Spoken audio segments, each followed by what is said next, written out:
Well, it's been a good few weeks now since a group of 16 brave souls from across the region returned from what they say was a really life-changing experience when they took on the Everest Base Camp Challenge, which was a trek from the Nepalese town of Lukla to Everest Base Camp to raise more than $100,000 for mental health and wellbeing service, Momentum Mental Health.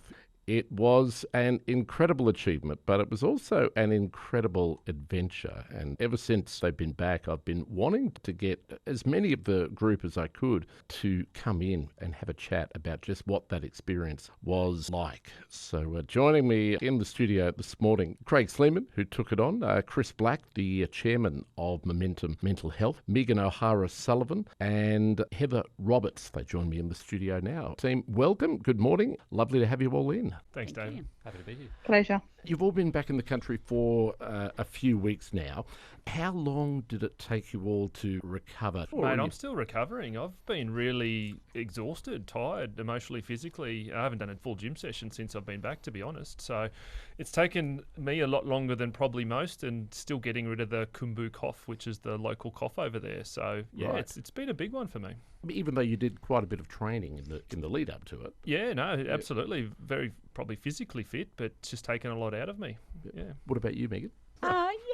I think, you talk about mentally. I think every night when I get into bed and when I get up in the middle of the night to go to the toilet, I still get back into my bed and think, I love my bed. I love and it's true. It's from the experience of being really, really, really cold and just even being able to go to the toilet. Like, I still haven't stopped being thankful for those little things. But that's part of what a trip like this is meant to do for you, isn't it? It's meant to go into a completely different culture, completely different circumstances, really getting out of your comfort zone. It's not just about the fundraising, even though you outdid yourselves in that regard, but it's about having those things to compare. Gee, aren't I lucky? Heather, you did struggle with altitude sickness while you were at Everest Base Camp. Did the effects of that linger with you for a long time afterwards, or did you bounce back pretty quickly? I bounced back reasonably quickly, but I did go from minus 20 to 42 degrees to India in 12 hours. So that was a bring you back to reality very quickly, and then getting home. But I'm off again in 27 days to go to the Swiss Alps. So I'm back doing 20K runs at the moment. Wow. But I'm with Megan in the sense that I get up in the morning going, yeah, it's cold, but it's not that cold. And yeah, I can go to the toilet and have a shower afterwards. Those little things, and I can get a good cup of coffee. The little things in life are very precious. Some of those little cafes out in the middle of nowhere that you photographed on the trip looked like they were probably coffee central. Everyone shaking their heads and saying, Ginger lemon tea were out. Would that be not true? Absolutely. And yak milk just isn't quite the same as normal cow's milk, I reckon. No, Dave. no. It's an acquired taste. Absolutely.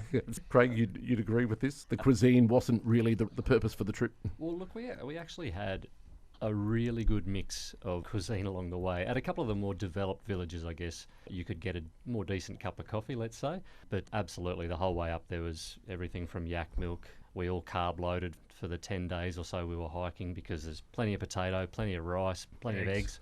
So, yeah, a good mixed bag, I'd say. Fair I enough. have Haven't not been touched able to rice eat. for- Well, that's Yeah. right, Heather. I haven't Never said touched eggs. rice. I haven't touched an egg since I've been back. Is that right? There's got to be some sort of legacy of the trip, I suppose. So, But really, in all seriousness, like when we were doing it, that is part of the challenge, is eating that same food every day. Yep. And I was thinking, I just don't think that my kids could do it. Not because they couldn't do the walking, but part of it is stumping up and having for lunch what you had for breakfast and what you're going to have for dinner. So it's that A, lack of variety, and B, they're very concerned about you not getting some sort of gastro, so they're very concerned about what you have and what Right. they'll offer you. Yep. But it's the repetitiveness of that kind of grinds you down after a while as Yeah. well. There is a beautiful video, David, of us when we got to base camp, and our fellow from Best Life Adventures, Ben Southall, who was our guide, he took this video of Chris, and we all put our arms around each other, and Chris says, "Oh, we made it. We raised $100,000. I'm sorry, guys. I sold the shit out of that to you. So it was confession time, was it? Confession time. They couldn't escape. I presume everyone was on a need-to-know basis. You just eke out the information. Drip feed it. That's it. Very slowly. Yeah, and then absolutely. underselling everyone on how challenging it was. But I've done some really tough stuff, and that was the hardest thing I've ever done. You're right, Megan said the food, really basic, low carb, low protein, no meat food for 12 days. I lost 4 kilos myself on that trip. Poor water quality, always filtering and wondering where the germs were going to come from to get us sick. Poor gut health, being cold most of the time, and especially at nights and when we slowed down on the trek, and then the altitude sickness on top of it. All of those things really compounded up to make it a really physically and emotionally challenging adventure. Craig, why were you the first to sign on? Was this something you'd wanted to do before, or do you just say yes to everything and work it out later type of fella? Probably a little bit of both, to be honest. Right, I think it was just purely by chance. Chris and I have known each other for many, many years, and we just happened to run into each other. I think it was actually through Chris's wife that the initial seed was planted. I then followed up with a discussion with Chris, and it went from there. Look, I think the mountains always draw me. I love getting out in the mountains. I love spending time outside. And when you talk about the Himalayas, you don't get much more of a mountain than that. I mean, it was a draw in itself. Throw in there the ability to do this with a group of local trekkers and really bring that community element to it, as well as raising awareness and funds for momentum. So you talk about ticking a number of boxes. It did all of that for me, and it just appealed to me hugely after a 10-minute discussion with Chris. That's brilliant. So you were an easy sell. I wasn't easy. He didn't need to say much more than that. Heather, you're no stranger to physical and mental challenges. Every time I've spoken to you over the years, you're about to hop on a bike and ride to Cairns or run across the Simpson Desert or go back to Kokoda, which you must know like the back of your hand. What made this one so attractive to you? Yeah, you're right. I do like a physical challenge. Everest was never on my bucket list, but knowing Chris, having done some cycling with him and knowing the challenge of mental health and raising that, and just getting out with like-minded people, a lot of them I didn't know, and we're really lucky. We had 18 really cool clients and participants, and we're now a new family, the Momentum Everest family. For me, that was, and giving back to the community. As you know, I always like to give back. I can't give back financially, but I can give back in spirit and just having a go. And yeah, Chris is a very good salesman. But it was just a group and giving back. And as you know, I'm always in for a challenge. And yeah, I'm really pleased I did go to Nepal. It is an amazing place. Chris, how important was it the group gelled? Because I wasn't sure whether you just sort of put a post on Facebook or just put the word out amongst people who were going to spread the word that this was on, and if you wanted to go and you could fork up the money, you could go. Or did you hand select people who you thought would work well? Because you're all spending a lot of time together under a lot of duress, I suppose, a lot of pressure and discomfort. It could have gone badly, potentially, could it? Oh, absolutely. Yeah, you're very isolated. You're part of a team, in fairly trying circumstances. But to answer your question, I put it out there fairly broadly and hoped that people with the right passion and purpose and reason for doing it would bring together good people. And we ranged in a very diverse and eclectic group from very different backgrounds and physical abilities and ages, but we all had the right reason for being there, and I think that was more important than anything else. And we all got along really well. There was a lot of tears, there was an emotional roller coaster, but I don't think there was a word said in anger for the whole time. And I genuinely believe that it's a testament to the people and the reason that why they were there, their journey, the fact that they were, spending so much time and effort to raise money for a great cause. Yep. That just really united us as a team. I had a little bit of trepidation that I wouldn't make it because people had got in touch with me, particularly a lady who said that she'd been twice and she didn't make it the first time. So I fully expected not to make it. But Heather, who we had done some training with, kept saying to us, there's no point in rushing through it. Like, what's the point in being the first person to the end? So what? Take the time to enjoy it. So someone had to be the person who was going to be at the end. So I didn't ever worry that it was going to be me, but you cannot underestimate how the will of that group pulled up the person at the back, no matter who it was, because there were some exceptional people, Craig being one of them and Chris being one of them, and you too, Heather. It's that group dynamics, and I just love watching Survivor and things like that, because I think, how am I going to go? What would I be? Am I the person who falls in a heap, or am I the person who gets on? And so in that group, it just shows you they're the people who are like, great job, come on, yep, you're going really well, or I'll walk with you for a little while, and just how important that is in the group dynamics to pull everyone along with you. Because I was speaking to a group of Russian girls at one of the tea houses, and they were warring something terrible. This one had given that one the cold, and that one wouldn't be in the room with her. Really? So I think our group, and I think our guide Ben said, we were quite exceptional, and I think it was because we had bonded beforehand, and because there were people who were lifting other people up, and then that just became the culture of our group. That's brilliant, yeah. And that's crucial to something like that, where you're not all seasoned hikers or seasoned adventurers, like Heather. Thank you, David. But it goes back to the 4 pillars of Kokoda: mateship, endurance, sacrifice, and courage. That's what the group's all about. And you've seen it's groups... the Aussie spirit. Tell me about, do you notice, as soon as you got off the plane at Lukla, do you notice that altitude straight off? And what does that feel like, Craig? You can absolutely feel it, yeah. I think you just sense your body adjusting immediately, and you're quite right. We flew up into Lukla from relatively low altitude and landed at Lukla, which I think was 2,800 metres or something like that. And you can almost immediately feel the lower percentage oxygen and your body working hard and adjusting. I think we had a really good itinerary where we took our time going up the mountain through the valley, and I think that helped us all acclimatise. Of course, we had some acclimatisation days there. Obviously, we had a few that did go down with altitude sickness, but generally the slower pace of us going up the mountain certainly helped. To be honest with you, I probably felt it more on the way down, because every time on the way back down, it seemed that every step you were getting more and more energy and more oxygen in the system. So I probably felt the reverse a little bit more personally. Right. And I felt more energised on the way down, the more and more oxygen and the lower we were getting, more than on the way up. So it's certainly something that I experienced, and just that buzz, I guess, of feeling your body just getting more and more energised was amazing. When you're actually walking in that situation, is it like you can never just get a full lung full of air? Is that experience like that, or was it not really noticeable? I expected that my heart was going to race, because my sister had been to Bhutan, and she said even rolling over in bed, like, your heart races. So I was kind of expecting that in a way. But because you're climbing or walking, you just stop for a little while until your heart settles down a little bit, and then you can catch your breath and then keep going. So it wasn't like you're in water where you're sort of where it was a bit panicky. You could just go a bit slower. I think it affected everyone very differently though as well. And again, you certainly were one of the stronger ones. I probably was okay, as well as was Craig. But I'll give you an example of Al Green, who's probably one of the physically strongest. He looks like an ox, a very strong human, done a lot of long adventure racing and riding. I was thinking more like a yak. Yeah, not that hairy.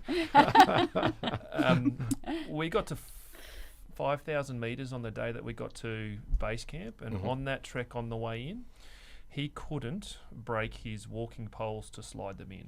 Wow. And I've got shoulders like a brown snake, and I did it with 2 fingers thinking that was a joke. But he physically could not twist his walking poles to slide them together. Right. And I looked at him and I thought, geez, you're really struggling there. And after that, you could just see his feet really slowly, and he was just inching up, footstep, and then a couple of seconds, and he was sort of progressing through. Wow. And he really... I describe it as pulling out a plug of a power plug. Your energy just disappears. It does, Yeah, it just gets zapped. It's like a brownout. Your mind wants to go in one direction, but your body just isn't playing the game. Yeah. And Al described sleeping at Everest in a tent that night as the most uncomfortable night of his life, and like drinking through a straw all night. And he just couldn't feel comfortable in what he was doing and get enough oxygen and breath in. Yeah, and that'd be quite an alarming situation. Terrible feeling. Yeah, absolutely. Heather, when you got to base camp, you did succumb, as we've said, to altitude sickness. Did that take you by surprise? And what does that feel like? No, I knew it was coming. Not that I'm stubborn. The headaches had been there for days, and being on top of it, having done altitude before, keeping your fluids up, doing all the right things, eating, trying to rest, but that it does eventually, well, it can catch up with you. It caught up with me.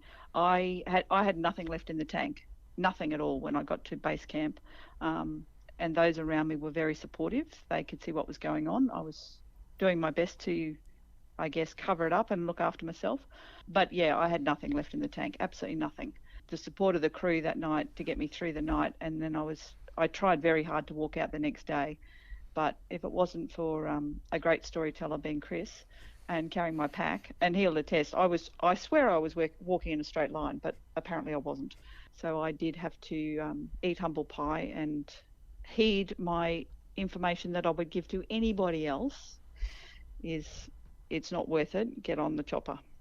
Everest Base Camp must have been the most interesting place to spend a little bit of time. Are you sort of rubbing shoulders there? Are there people gathering there at the time who were going to take on Everest? Well, you're really just with your trekking company, so you don't really see anyone else. And we got there sort of on dark. And it's not like the tents are all sort of set out in a lovely lift with a little bit of green outside. It's like you go fall down those rocks over there, grab your frozen pack, find your headlamp, find something to sleep in. Like, you're not sort of walking around socialising with people. Right, like you're just inside a little igloo-y type of place where we had something to eat, and then just tried to gather enough strength to go over and fall into this tent. So, but I did talk to a fellow who was going down, he was summiting, and he was with us then that whole trip out, and he sort of, I said, how much does it cost to summit? And he said, well, it's anywhere between 40,000 and 250,000. I said, what's the difference? And he said, well, there are really luxury camps at base camp where you can have a shower and have massages and sleep in lovely beds and that sort of thing. And at that time, so he was going down there to reacclimatise because your body heals better at lower altitude apparently, that it's a sport for the wealthy. Like, how do you take time off work? How do you afford all of that? And choppering around between base camp and Kathmandu, and so yeah, it's a funny sort of a place to be there. It's not kind of like you're sucking in breath thinking how beautiful it is or anything like that. No. These guys probably were. Yeah. I was thinking to myself, I'm never coming back here as long as I live. No, that's right. There weren't any Everest Base Camp postcards, or souvenirs or anything like that. It's otherworldly. Yeah, it was like a moonscape in a way. It was a bit surreal. It really was, yeah. Agreed, Heather. It was otherworldly is my best word for it. It was. And base camp itself, I mean, we were fortunate that we got the opportunity to stay a night at base camp. That's actually quite rare for those who are trekking just to base camp.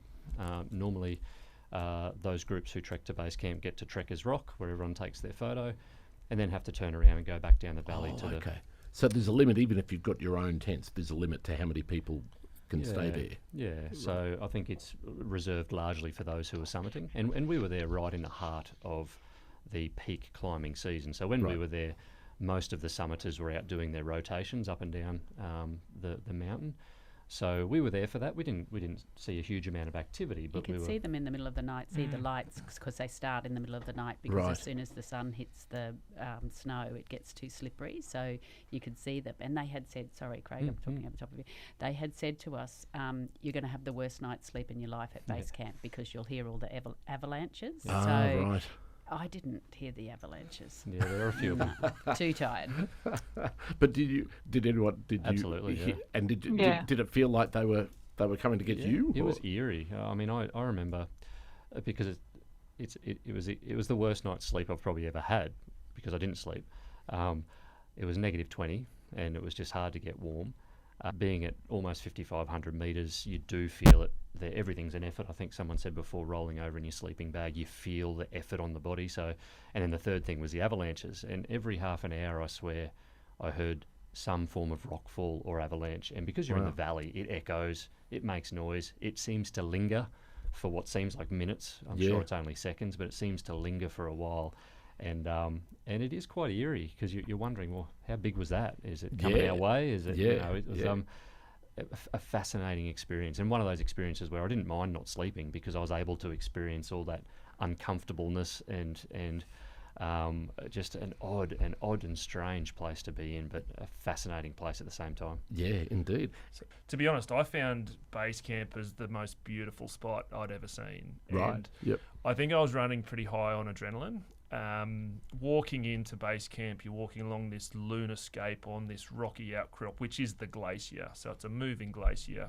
Your tent goes on the glacier, which is minus 20 degrees, lying in bed freezing, but the mountains just surround you, these snow-capped mountains. There was a full moon that night, getting up to go to the toilet, which we had to all do because of the Diamox medication, which makes you go to the toilet a bit more regularly than what it was.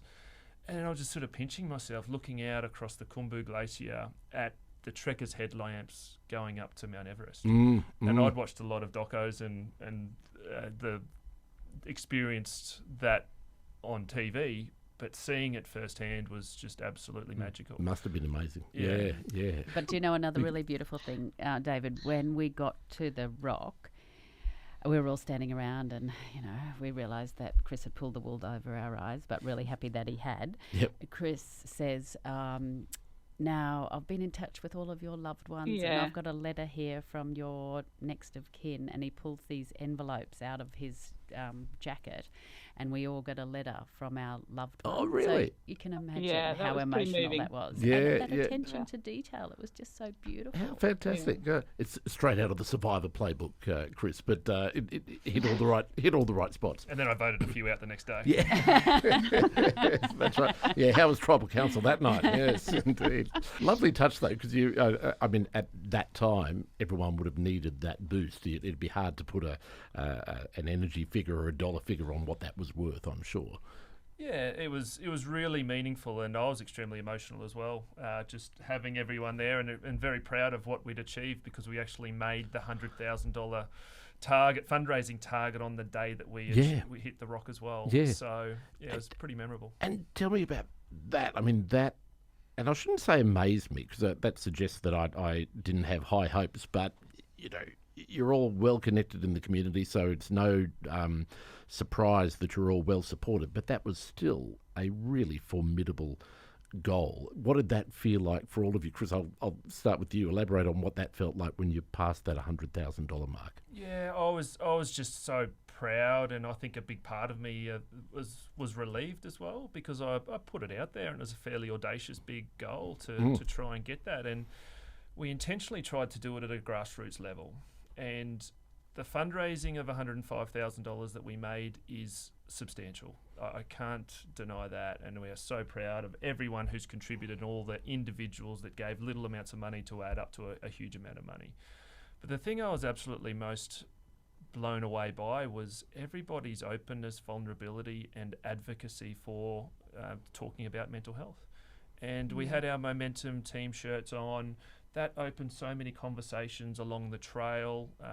When you then expand that out to what impact that had on our community back home, everyone was talking about it, and we've had so many questions and so much interest. I'm so proud of opening up that conversation and making it, we're trying to remove the stigma that sometimes can still be there. So very meaningful. Was that an unforeseen bonus of doing this whole trek? Were you thinking that, as well as being a fundraiser, it would open up that conversation, or was that sort of like icing on the cake that you weren't expecting? Oh, I definitely think it was icing on the cake, and I think it really came down to the people that got involved, that signed up, and extremely fortunate to have some great ambassadors for mental health and some great human beings. It really restores our faith in humanity, I think, that trip, in a lot of ways, and we can really get busy, caught up with life and things that stress us out, and when we really look at it, they shouldn't take too much headspace of the big things in life. So I'm really proud of the people that came on board, and proud of Heather for what she did, and as my roomie, encouraged me along the way every single night and giving me tips and tricks. And yeah, it was just a great group and a great experience, and something I'll never forget. We're only at 50% of our target with a month to go. So as we started to get there, the pictures of what we were doing and some of the video updates that started to come through, it became really real, and everyone got on board and resonated, I think, with what we're about. So I was confident, but certainly it wasn't a guarantee that we would get there. It was a lot of work, and just so appreciative of the generous donations from people in our community and great humans out there. Just to give you an idea of how diverse the group was. So there's everyone from Chris, who's the chairman of the board, to a lady Alison, who actually uses the facility. So, and in between that, there's people, everybody's family has been touched by some incidents of mental health, whether it's good, bad or indifferent. And the ability to access services is frightening. You can't either afford to see a GP to then go and get the free referrals, or you don't know how to access a GP. So if we've done nothing, we've just opened up that conversation about how do you say, I'm actually probably not feeling okay. I really need to do something about the way that I'm feeling, and Momentum Mental Health's a good place to start. That's really what the money was essentially going to, is that idea of opening up the service and the support to people, whether they have a referral or not, with all the barriers that process contains, taking them away for people who need it, isn't it? Absolutely. We want to work with and are happy to work with anyone who wants to work on their mental health.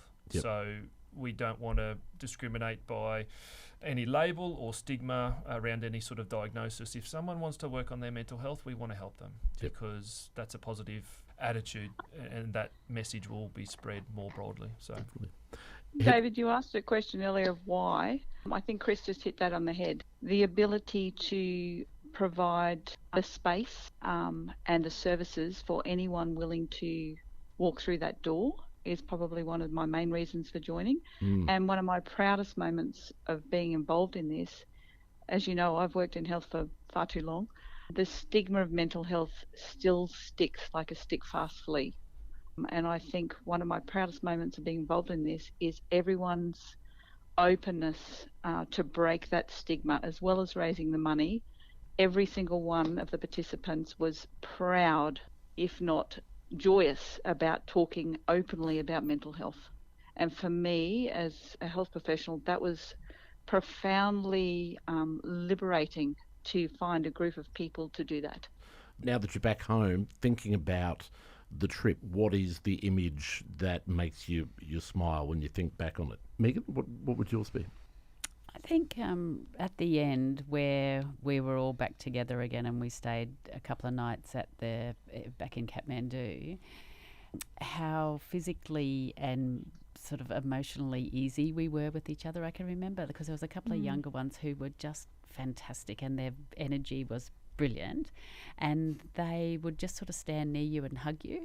Yeah. And I remember one of the guys, Sam, said, I'm not usually really a very physically affectionate person, but you sort of got sucked into this vortex of affection. Right, yeah. So that was lovely. Which is great. Chris, what about you? I've probably got a couple of really enduring moments, I think. One of them was on the day that we saw Ama Dablon, which the day after trekking away from it. It was this beautiful valley. Everyone was in really good spirits, snow-capped mountains all around, and we just all had some really great conversations with each other and just got on just so well. And I just remember wanting to spend more time with great people in my life. And I think the legacy that brought back to, home was just being a lot more present and being a lot more mindful of just all the beautiful things that we have in life. The beautiful bed that we climb into and how lucky we are to have a roof over our heads.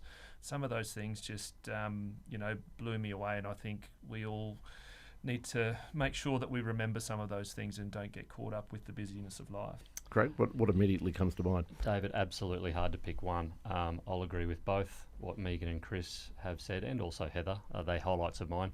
If you want me to pick one, I'll pick two. The moment at base camp was absolutely one of the highlights. It was emotional, as we've touched on. There was so much togetherness. There was some rawness.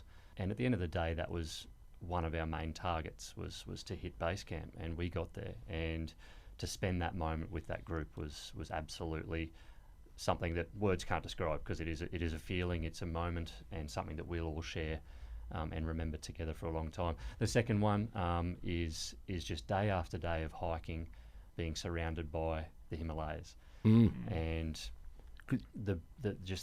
the enormity and it's beautiful. It is. You get fresh mountain air, and you look up and you're surrounded on all four sides by snow-capped mountains, and it feels fake, because you look at those mountains against a blue sky, and it's just so crisp and sharp, and it's just there's something lovely about that. And to be able to walk for days with that as the backdrop, that's Absolutely. magic. The reality was the yak poo smells in the fire. They brought you back to reality, Craig. Come on. Well, that's very grounding. Yes. A lot of the time I felt really thankful for my body. I felt really thankful that I could do it. I felt, I'd met up with my elder sister, she'd come over to Kathmandu, and, if you had problems with your knees or your hips I just felt physically thankful. That's brilliant, yeah.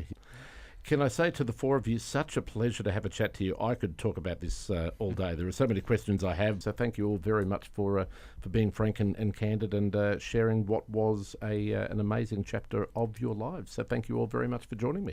Thank you, David. Thanks, David. We're making that list for next year, and you're on the top. Number one, David Isla. It's already there. I've committed. Goodness.